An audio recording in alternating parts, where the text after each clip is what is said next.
मेरी मौसी बहुत खूबसूरत और जवान थीं।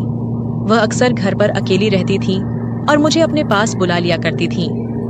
मैं भी खुश होकर मौसी के पास चला जाता और उनके साथ कुछ अच्छा वक्त बिताता। एक दिन मौसी ने मुझे अपने घर बुलाया। मैं भी बिना किसी देरी के मौसी के घर चला गया। जब मैं उनके घर पहुंचा तो मौसी वॉशरूम से नहाकर बाहर आ रही थीं। जैसे ही मैंने उन्हें देखा, मैं हैरान रह गया। मौसी वाकई बहुत सुंदर लग रही थीं।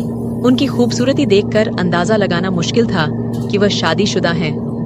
उस वक्त मैं अपने मौसा के घर ठहरा हुआ था क्योंकि मम्मी पापा विदेश जा रहे थे।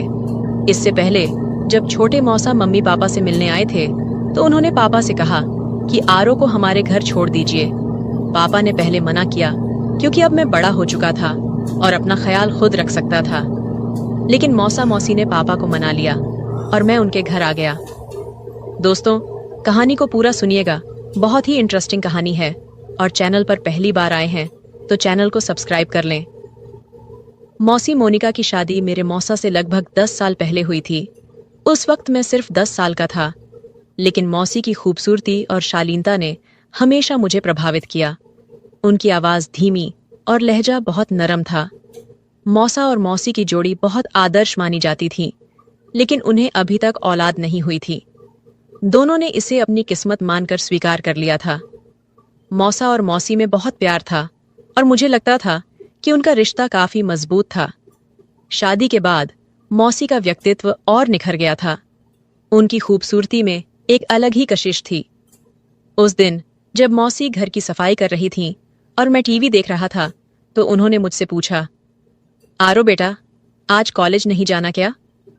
मैंने जवाब दिया, नहीं मौसी, सेमेस्टर खत्म हो गया है, इसलिए 1.5 महीने की छुट्टियां हैं।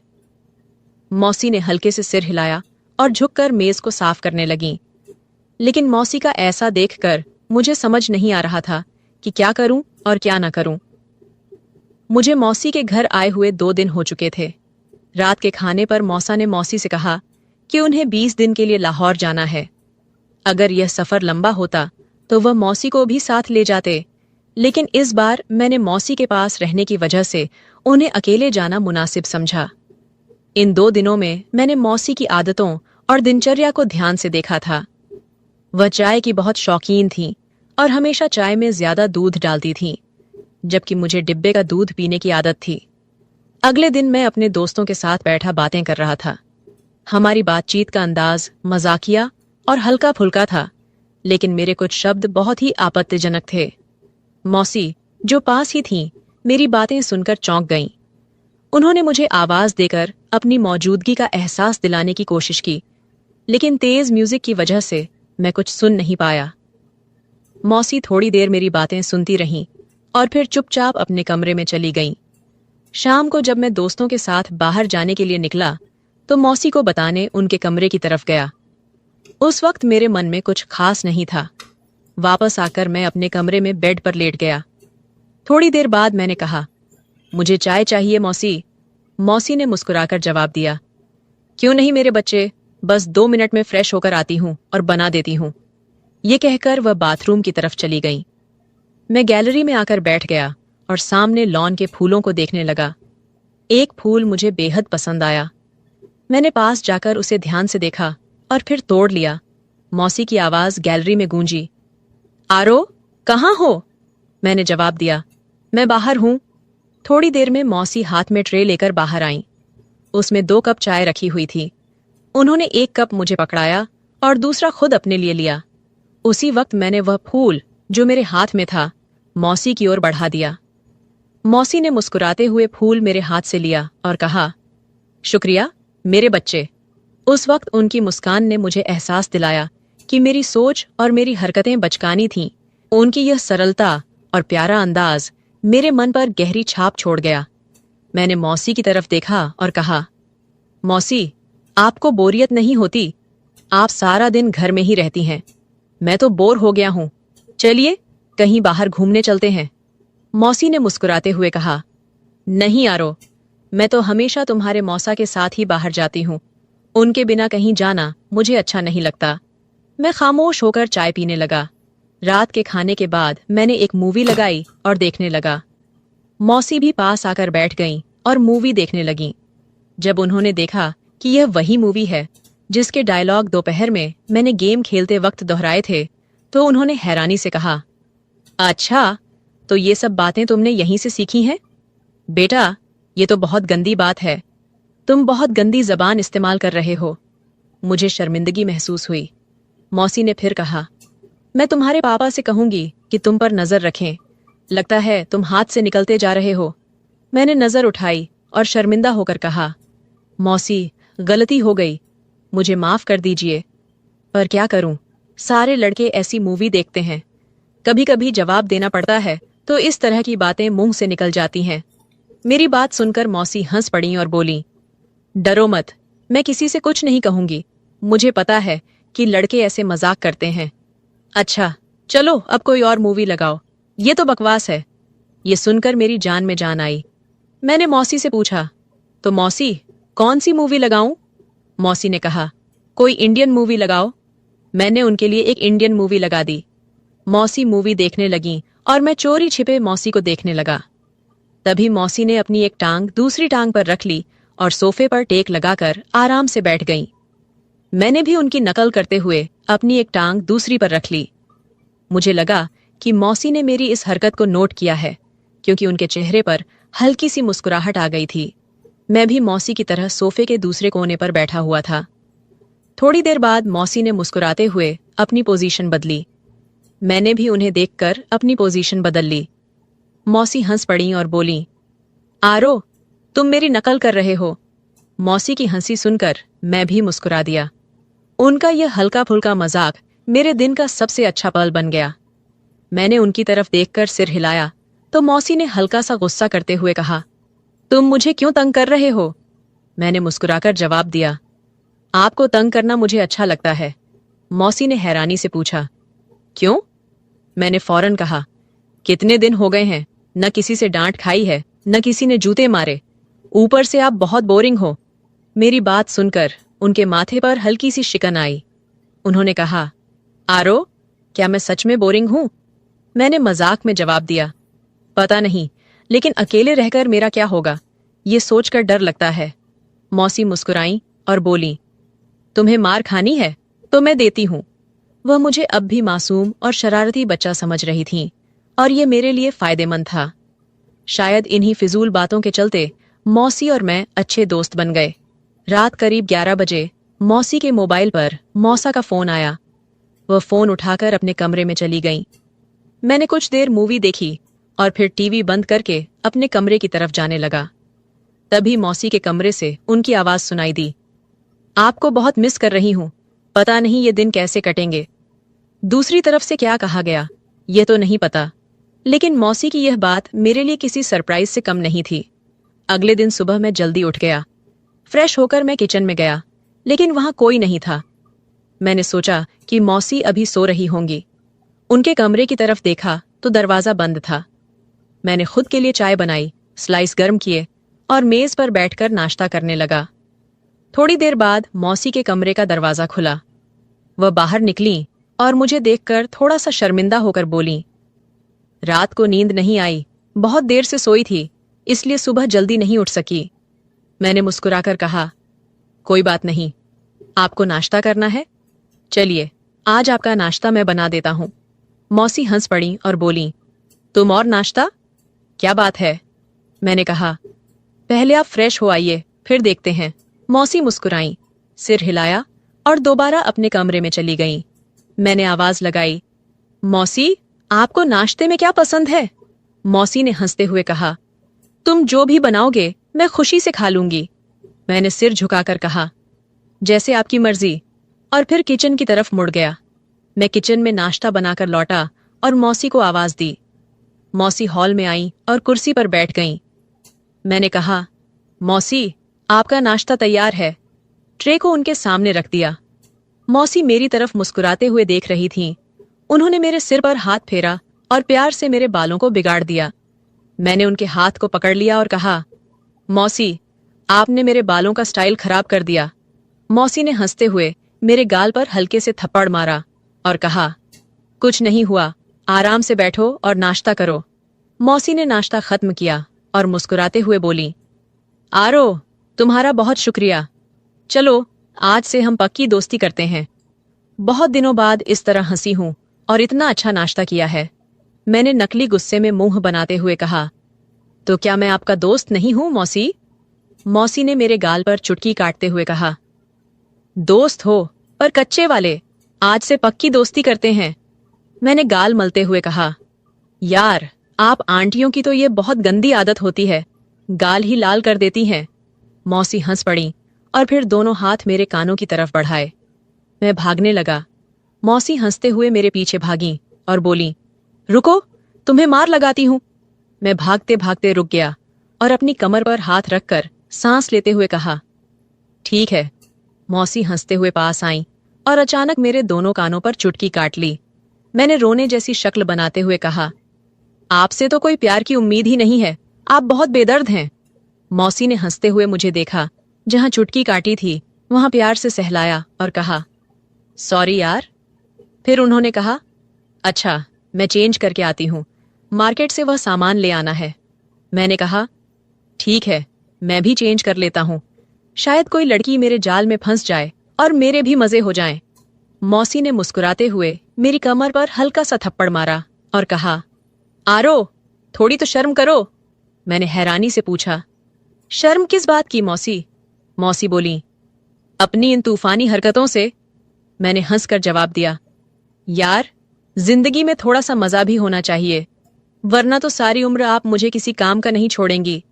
आरो ने मजाक करते हुए कहा। मौसी को पहले तो उसकी बात समझ नहीं आई, लेकिन जब समझ में आई तो वह थोड़ी देर के लिए चुप हो गई। फिर अपने पांव से चप्पल उतारते हुए बोली, थोड़ी सी तो शर्म करो, आरो। आरो हंसते हुए अपने कमरे की ओर बढ़ा गया। थोड़ी देर बाद वह बाहर आया और सोफे पर बैठकर टीवी देखने लगा। कुछ समय बाद मौसी भी बाहर आ गईं। जब मौसी बाहर आईं तो आरो की नजरें उन्हें देखे बिना नहीं रह पाईं। मौसी सफेद रंग की कमीज और जीन्स में काफी आकर्षक लग रही थीं। आरो ने मजाक करते हुए कहा, मैं, क्या इरादा है? मौसी ने पहले अपने कपड़े देखे, फिर आरो को हैरान होकर पूछा, क्या हुआ? आरो ने दिल पर हाथ रखते हुए कहा, आपके दीवाने इस शहर में 1000 होंगे, लेकिन इतनी सुबह दुकान कौन खोलेगा? मौसी को अपनी गलती का एहसास हुआ और बोली, ठीक कह रहे हो। आरो ने कहा, जब आप बाहर निकलती होंगी तो लोग आपको ही देखेंगे। मौसी मुस्कुराते हुए बोली, आरो, थोड़ी शर्म करो, मैं तुम्हारी मौसी हूं। आरो ने सर झुकाकर कहा, ठीक है मौसी। तो मौसी हंस पड़ी। फिर वह पास बैठते हुए बोली, तुम फ्लर्ट करना नहीं छोड़ोगे ना? आरो ने मुस्कुराते हुए कहा, मैं फ्लर्ट नहीं कर रहा हूं मौसी। मौसी ने हंसते हुए कहा, माफ करना यार। और थोड़ी देर बाद मौसी ने पूछा, सच में तुम्हारी कोई गर्लफ्रेंड नहीं है? आरो ने जवाब दिया, कोई आप जैसी मिली नहीं, वरना उसे गर्लफ्रेंड क्या, अपनी लाइफ पार्टनर बना लेता, चाहे पापा को समझाना पड़ता। मौसी मुस्कुराते हुए बोली, मैं अच्छी लगती हूं तुम्हें? आरो ने फिर अपने सिर को थोड़ा झुकाकर हल्के से कहा, बहुत ज्यादा मौसी। मौसी ने कहा, तू बाज नहीं आएगा। फिर अचानक कहा, आरो, दूध ले आओ, खत्म हो गया है। आरो ने सिर हिलाया और बाजार की ओर चला गया। वापस आकर उसने दूध के बर्तन को फ्रीजर में रखा और मौसी को बताने के लिए उनके कमरे में गया। लेकिन जो दृश्य उसने देखा वह पागल कर देने के लिए काफी था। मौसी शायद नहाकर बाहर आई थीं। ये वक्त आरो के लिए बेहद कठिन था और वह महसूस कर रहा था कि जैसे उसकी ताकत खत्म हो गई हो। वह पलटने ही वाला था जब मौसी ने आवाज दी, दूध ले आए हो? आरो की आवाज जैसे रुक सी गई थी। उसने सिर हिलाया और मौसी धीरे धीरे कदम उठाते हुए उसकी ओर बढ़ी। उसने आरो के चेहरे के नीचे हाथ रखा और पूछा, क्या हुआ आरो? आरो ने सिर उठाया और मौसी की आंखों में देखते हुए कहा, कुछ नहीं मौसी। मौसी ने उसकी आंखों में गहरी नजर डाली और बोली, सच सच बताओ, क्या मेरा इस तरह तुम्हारे सामने आना सही है? आरो ने सिर हिलाया और फिर सिर झुकाकर कहा, अगर आपको लगता है कि मैं आपकी तरफ आकर्षित हो रहा हूं तो आप गलत हैं मौसी। आपका जिस्म आपका प्यार जताने का तरीका हो सकता है, लेकिन यही सब कुछ सही नहीं है। मौसी ने गहरी सांस ली और उसे देखा जैसे वह पूरी तरह से दीवाना हो। आरो ने फिर सिर उठाया और कहा, लेकिन मैं यह भी नहीं चाहता कि आप मुझे अपनाएं और फिर अचानक मुझे अपने दीदार से महरूम कर दें। मौसी के लिए यह एक बड़ा फैसला था। फिर वह बेड पर बैठ गई और कहा, आओ मेरे पास बैठो। आरो धीरे धीरे उनके पास आकर बैठ गया। मौसी ने उसका हाथ पकड़ा और दूसरे हाथ पर रखा। आरो, जो भी मिल जाए उसका शुक्र करना चाहिए, वह बोली। आरो को यह समझ में आ गया कि मौसी के मन में क्या चल रहा था और उसने खुद को कमरे से बाहर खींच लिया। तभी उसे महसूस हुआ कि मौसी अंदर रो रही हैं। उनकी सिसकियों की आवाज बाहर तक आ रही थी। वह दरवाजे के पास गया और पूछा, क्या आप ठीक हैं? अंदर से कोई जवाब नहीं आया, लेकिन सिसकियां फिर से सुनाई देने लगीं। आरो ने फिर पूछा, मौसी, क्या हुआ? आप क्यों रो रही हैं? अंदर से आवाज आई, आरो, मुझे थोड़ी देर अकेला रहना है, प्लीज तुम अपने कमरे में चले जाओ। आरो ने कहा, ठीक है, अगर आप ठीक हैं तो बताइए। मौसी ने कहा, मैं ठीक हूं। लेकिन आरो को अब भी यह समझ में नहीं आ रहा था कि आगे क्या करना चाहिए। मैं जल्दी से वापस आ गया। फिर कुछ देर बाद मौसी भी फ्रेश होकर बाहर आई और मुझसे माफी मांगने लगी।